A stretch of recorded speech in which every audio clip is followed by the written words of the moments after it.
Boa noite, meus irmãos, que Jesus nos abençoe, inspire e oriente as reflexões do tema da noite. É com esse desejo que iniciamos hoje o estudo do Livro dos Espíritos, dando continuidade a esse ciclo permanente de estudo dessa obra que lançou o Espiritismo no mundo, que trouxe todas as reflexões necessárias para começarmos a entender essa ciência que trata do espírito, das suas relações entre si e das suas relações com o mundo material. Em tema específico, essa noite trataremos das ocupações e missões dos espíritos, se referindo particularmente àqueles espíritos que se encontram na erraticidade. Vejamos então o desenvolvimento desse nosso tema, refletindo junto, tirando daqui a lição necessária ao aprendizado de cada um de nós, mas sobretudo a prática daquilo que já descobrimos como importante, que já detectamos como necessário às nossas vidas. Uma pergunta se faz para cada um de nós, para que a gente possa focar esse tema com a devida reflexão. Qual é o objetivo da vida? Qual o sentido da vida para o homem? Já pensamos sobre isso? Qual o objetivo principal? Qual o sentido da vida para o homem? Qual é esse sentido? O que dá sentido e qual é o sentido de ser das coisas e que coisa dá e completa e concorre para alcançarmos esse objetivo, esse sentido? Um sentido que detectamos na vida é o sentido do automelhoramento, né? O sentido principal da vida, melhorarmos-nos, adquirirmos habilidades, conhecimento, conquistarmos valores.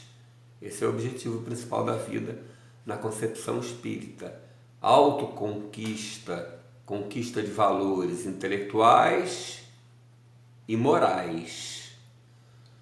Mas além deste objetivo principal, que seria a evolução individual, naturalmente que essa evolução individual, dela decorreria a evolução coletiva, como consequência de seres, de homens, de espíritos melhorados, teríamos uma sociedade, teríamos a vida, teríamos todas as relações melhoradas.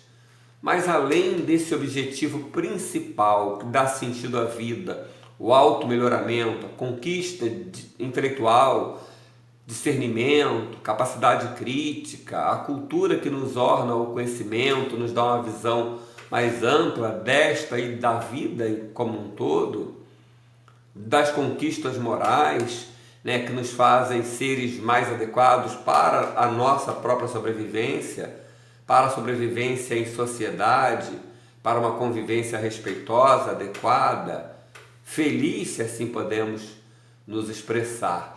Além destas conquistas que nos darão essas possibilidades, algum outro objetivo que nos impõe alguma tarefa, que nos impõe algum tipo de atividade, algum tipo de estratégia que nos leve a alcançá-lo? Sim, também entendemos no Livro dos Espíritos que para um segundo objetivo concorremos como espíritos encarnados e também desencarnados, que é a nossa atenção principal. O primeiro objetivo é evoluir, a autoevolução, as conquistas. O segundo objetivo, participar do trabalho na natureza, no universo, colaborarmos, cumprindo tarefas, das menores até aquelas de governança de planetas, de governança de galáxias, quem sabe. Então, além da evolução pessoal, individual, também participamos desse trabalho de construção, de manutenção, de trabalho pelo universo. São os dois focos principais. São os objetivos primários. Melhorarmos a nós mesmos e contribuirmos para a harmonia do universo. O que significam essas duas tarefas? A pessoal vai sendo desenvolvida com leitura, com estudo, com aprendizado, com vivência que nos dá experiência, capacidade crítica, observando a própria vida, a vida dos outros, convivendo em sociedade. Vamos adquirindo uma capacidade intelectual de discernimento. Esse discernimento nos faz distinguir o bem do mal, não num sentido maniqueísta, mas num sentido de adequação à vida. O bem seria tudo aquilo que promove a vida, que respeita a diferença, que participa da sociedade de forma saudável e adequada para a manutenção dessa sociedade, do respeito, da dignidade. Então, aprendemos com o discernimento pessoal a entendermos a diferença. E a partir desse entendimento, passamos a tomar decisões conscientes. À medida em que essas decisões são acertadas, vão na direção da manutenção saudável da sociedade, da vida coletiva, no universo, para nosso próprio atendimento pessoal, saúde física, mental, espiritual, psicológica, nós vamos dando passos conscientes e acertados na direção do que a gente chama o bem. Aí houve uma evolução moral. Mas, ao lado disso, contribuímos com a coletividade, contribuímos com a construção e manutenção do universo. Esse é o sentido de ser dessas duas tarefas.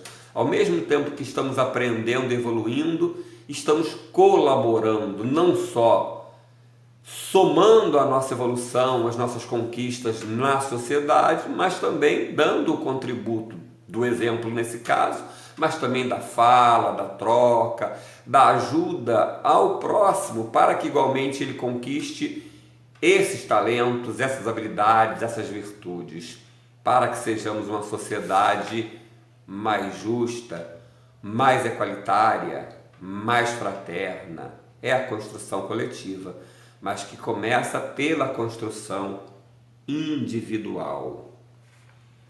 Uma pergunta para cada um de nós. Nós já estamos executando essas tarefas? A primeira, da autoevolução, das conquistas pessoais, e a segunda, contribuindo com o universo, com a natureza, com a ecologia, com a sociedade, com o procedimento adequado, não corrupto, honesto, que seja saudável e construtivo para a vida social. Já estamos executando esses dois objetivos, estamos concorrendo, buscando esses dois objetivos? De alguma forma estamos ainda aqui automaticamente, porque estamos vivendo na Terra e a evolução intelectual se faz automática que seja, né? Podemos fazê-lo de forma consciente, mais célere, mas ela se dá de forma automática, porque estamos vivendo as próprias experiências, sejam elas alegres ou de dor, elas nos fazem pensar mais, nos fazem detectar situações e assim vamos aprendendo, discernindo. Esse discernimento de alguma forma é um incômodo que nos empurra para a decisão mais acertada. À medida que eu consigo discernir e vejo prejuízo em algumas atitudes, por mais que eu não consiga no primeiro momento ainda me converter nas atitudes mais adequadas, mas isso vai criando um incômodo cada vez maior no momento em que eu faço a manutenção de atitudes que me trazem dor e eu busco a solução. Então há um certo automatismo, uma certa pressão natural para essas conquistas pessoais e de alguma forma na participação na sociedade eu vou dando algum tipo de contributo, ainda que não planejado, não tão voluntário. Mas a pergunta mais importante para cada qual é a seguinte: Já estou fazendo isto de forma voluntária e consciente? Já estou buscando esse discernimento de forma consciente, voluntária, mais célere, buscando nos livros, na própria observação da natureza, ouvindo, falando, trocando, para que esse discernimento venha? Tenho feito esforços para domar as minhas más inclinações, aquelas dificuldades do ciúme, da inveja, da raiva, do ódio, que ainda me empurram para atitudes menos adequadas, mais nocivas à sociedade e mais nocivas para comigo mesmo, para o meu coração, para o meu cérebro, para a minha mente, para o meu corpo, para a minha realidade espiritual? Tenho feito esforços voluntários e conscientes na direção dessas conquistas? Tenho estudado os caminhos mais adequados e práticos para conquistar esses valores, para colaborar com a harmonia do universo? Que possamos permear todo o estudo das missões e ocupações dos espíritos com esse raciocínio da nossa posição, do nosso posicionamento, da nossa atuação de forma consciente e voluntária para estas conquistas. Comecemos então com a questão 558 do 10º capítulo da segunda parte de O Livro dos Espíritos, que trata da introdução desse capítulo, missões, ocupações e missões dos espíritos. Questão 558 de O Livro dos Espíritos. Kardec questiona os espíritos: alguma outra coisa incumbe aos espíritos, e aqui ele se refere aos espíritos desencarnados, na tentativa de compreender essa sociedade dos espíritos desencarnados, como funciona, quais são as suas tarefas? Porque espíritos somos todos. Nós aqui, ora, encarnados, usando um corpo de carne. Esses espíritos a que Kardec se refere deixaram de ter o corpo de carne, são compostos por espírito propriamente dito, que é a nossa individualidade, mais um corpo perispiritual. E vivem em uma sociedade, com regras, com normas, com hábitos. É sobre essa sociedade que Kardec está estudando. Então ele pergunta: incumbe aos espíritos, esses desencarnados, alguma outra coisa que não se melhorarem pessoalmente? Se referindo ao que a gente acabou de falar, as duas tarefas básicas. Uma, o auto-melhoramento. A outra, ele responde aqui: concorrem para a harmonia do universo, executando as vontades de Deus, cujos ministros eles são. A vida espiritual é uma ocupação contínua, não tem ociosidade, mas que nada tem de penosa, como a vida na terra, porque não há fadiga corporal, nem as angústias das necessidades. Ele aqui se refere aos espíritos que já alcançaram uma certa evolução. Nenhum espírito desencarnado tem as fadigas do corpo? Não tem, porque ele não tem mais o corpo. Mas muitas vezes ele guarda reminiscências, lembranças de quando ele tinha o corpo, e ele transfere para os seus sentimentos, para os seus pensamentos, essa ideia de fadiga. É outra coisa. Mas nesse momento ele fala desses espíritos que alcançaram uma certa evolução, que cumprem missões específicas, colaborando além da sua própria evolução com a harmonia do universo. Questão 559, a seguinte: também desempenham função útil no universo os espíritos inferiores e imperfeitos? Kardec aqui contrabalança, porque Kardec faz uma pergunta sobre os espíritos em geral, mas eles respondem particularmente àqueles que já alcançaram uma certa evolução e que não estão na condição de imperfeitos ou inferiores. Kardec pergunta: mas e esses outros, que mesmo desencarnados, mas ainda não evoluíram o que precisavam, se encontram nas condições, dentro da escala espírita, de espíritos imperfeitos. Lembram a escala espírita? A escala espírita é a classificação em que nos encontramos todos, espíritos encarnados e desencarnados, dividida em 3 grandes ordens. Primeira ordem, espíritos puros ou perfeitos. Segunda ordem, bons espíritos. Terceira ordem, espíritos imperfeitos. O que caracteriza cada ordem? Aliás, a título de informação para que a gente possa clarear, essas expressões imperfeitos, bons, não estão aí colocados como adjetivos. Eles são adjetivos, mas estão usando uma função de substantivo. Imperfeito aí no caso é uma classe denominada imperfeito. A outra classe denominada bons, também de alguma forma como adjetivo, são imperfeitos, porque ainda não chegaram à condição de perfeição, mas são bons, estão no meio da escala. E os espíritos perfeitos ou puros estão no topo da escala. Qual é a característica dos espíritos imperfeitos? Predominância da matéria sobre o espírito. Sofremos muita influência da matéria. Dos espíritos que estão no meio da escala, os bons espíritos, predominância do espírito sobre a matéria. Mas ainda existe uma influência da matéria. Só que eles administram. Só que eles têm o autodomínio, porque já conquistaram isso quando passaram pela condição de imperfeitos e avançaram.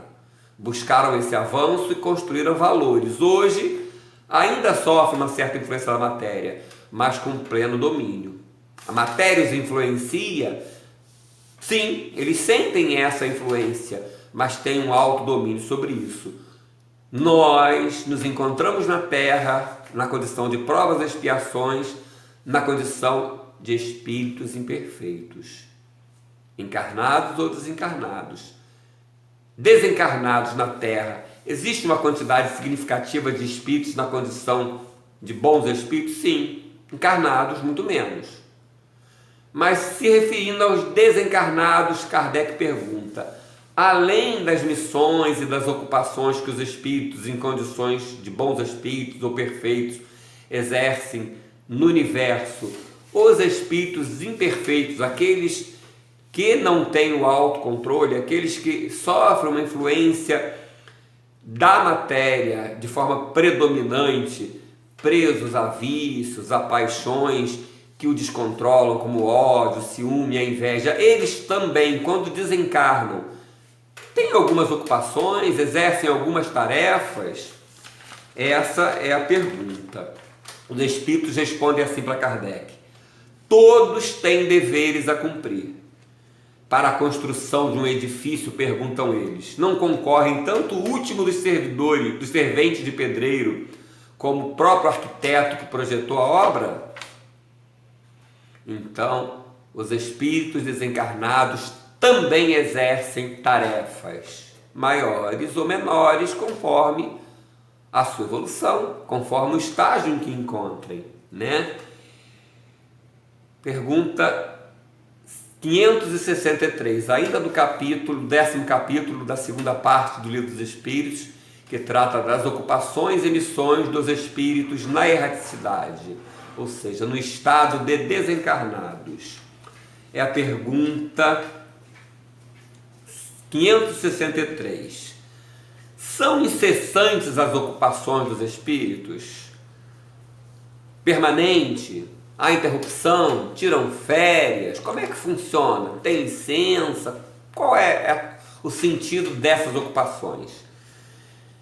Incessantes, sim, atendendo-se que sempre ativos são os seus pensamentos, sempre pensamentos ativos, atendendo-se que há sempre ativos são os seus pensamentos, porquanto vivem pelo pensamento, se referindo ele ainda aos espíritos que alcançaram uma certa evolução, que as suas tarefas são todas pelo pensamento. Importa, porém, não identifiqueis as ocupações dos espíritos com as ocupações materiais dos homens. Não é possível, é uma confusão sobre essas duas ocupações. essa mesma atividade lhes constitui um gozo pela consciência que têm de serem úteis.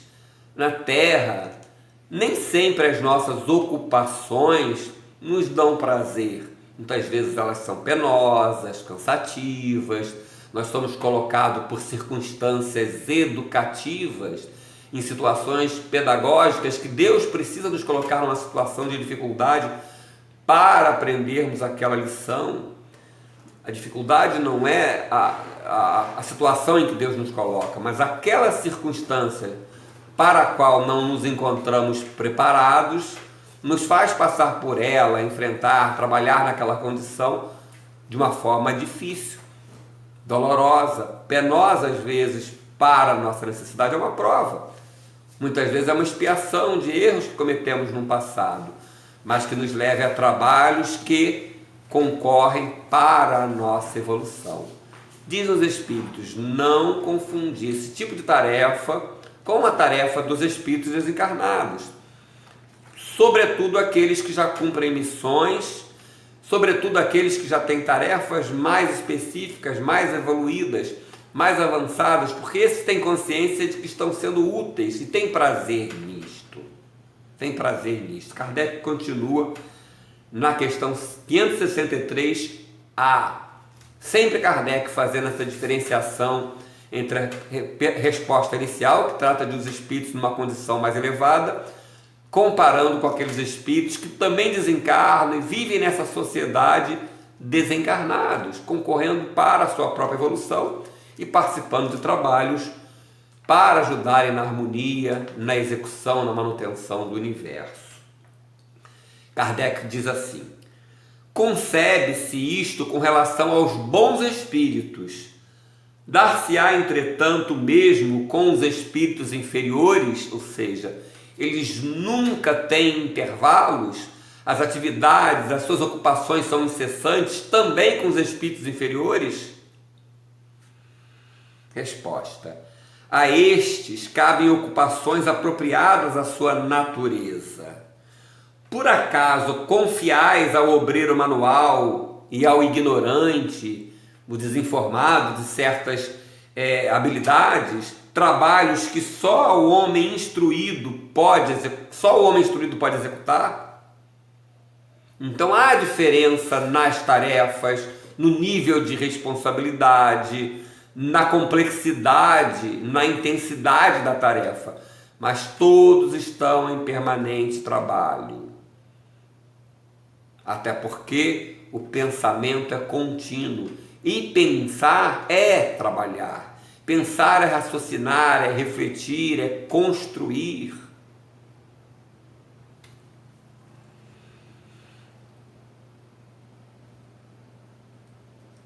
Mas, certamente, cada qual cumprindo tarefas que sejam capazes de desincumbir delas. Uma informação importante a gente aqui para entender a concepção de trabalho, de tarefa, de missão.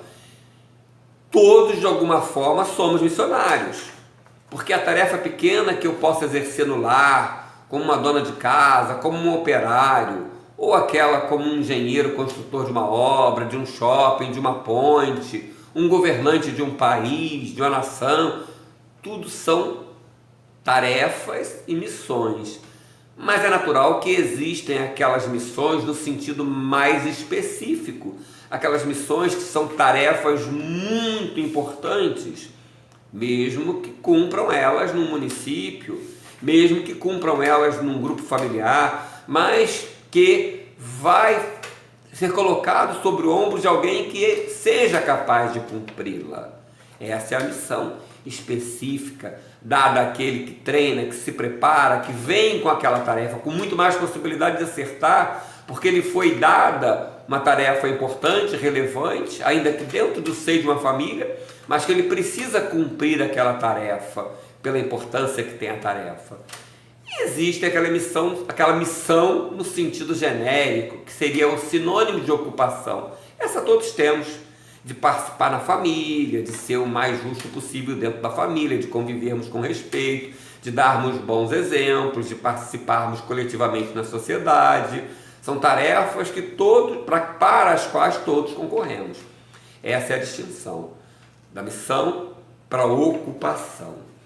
Kardec, na questão 567, fechando o capítulo, traz para nós a seguinte pergunta para que possamos entender as tarefas, as missões, as ocupações dos espíritos no estado de erraticidade. Aqui erraticidade não significa erro. Erraticidade é uma terminologia espírita para dizer todos aqueles espíritos que estão desencarnados, mas que ainda têm necessidade de reencarnar em algum momento.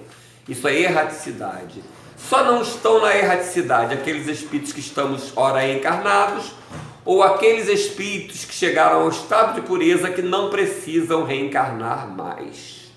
Então, a erraticidade é a condição de todo aquele espírito que precisa ainda reencarnar, mas que naquele momento está fora do corpo físico. Então, ele pergunta para nós: costumam os espíritos imiscuir-se em nossos prazeres e ocupações? Aqui ele foi mais longe.